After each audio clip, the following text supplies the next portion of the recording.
I invite every person, I invite every woman here, every non-Muslim woman here, to stand to the side when we leave here and talk to a Muslim lady.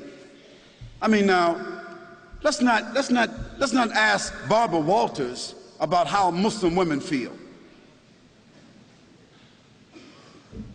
You know, let's not ask Tom Brokaw how Muslim women feel. Let's not ask CNN, ABC, Fox. Let's not ask the London Times or the Australian Times. Let's not ask non-Muslims about how Muslim women feel, how they live, what are their principles, what are their challenges. If you want to be fair, ask a Muslim woman. Ask my wife.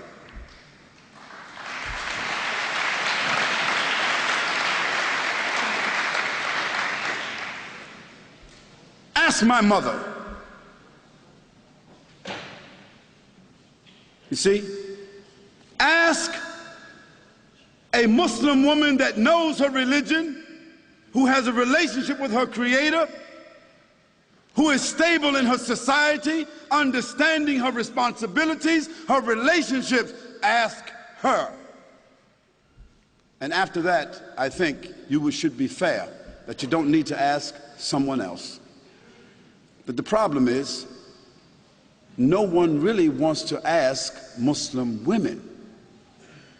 We want to take pictures of women in Afghanistan, and pictures of women in Palestine, and pictures of women in Pakistan, and pictures of women over here, and we want to listen to what people say about female circumcision as if Muslims got women, 1,000, 10, 30,000, 40,000 Muslim women all over the world is being circumcised.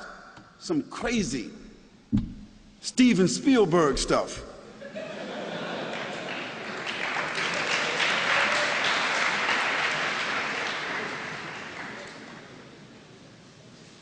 And let me give you a statistic that you should know about. If you take a quota in this room right here, I'll tell you this.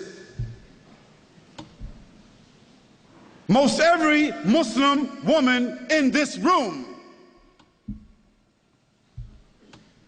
will be a college graduate, or is a college graduate, or is very intelligent and very much socially endowed. And within her family structure, we find that women control the wealth more so than men. Now, what does that say to you?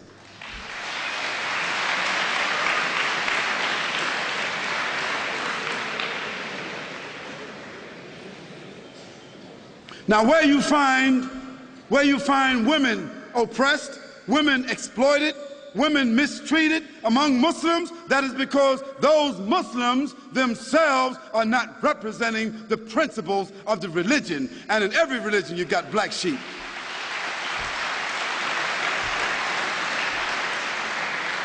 But then again, you can't tell me that the 148,000 prostitutes that walk the streets in the UK, or the 76,000 prostitutes that walk the streets of Holland that have licenses to do so, you can't tell me that all these little young, naked little girls walking around Australia with no clothes on, you can't tell me that they represent liberation.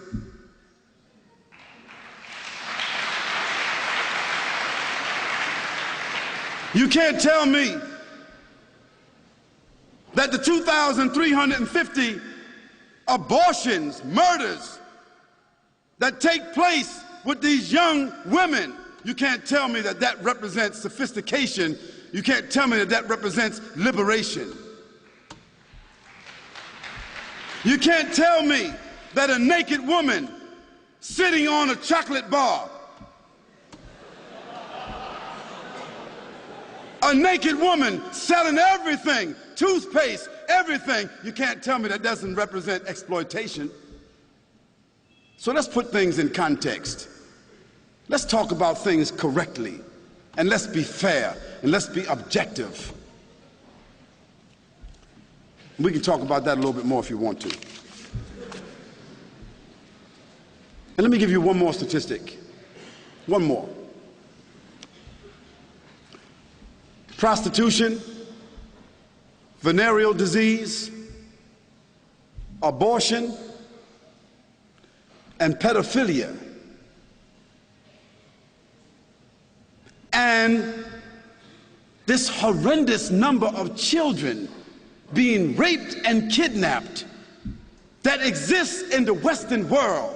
It is almost unheard of in the Muslim world.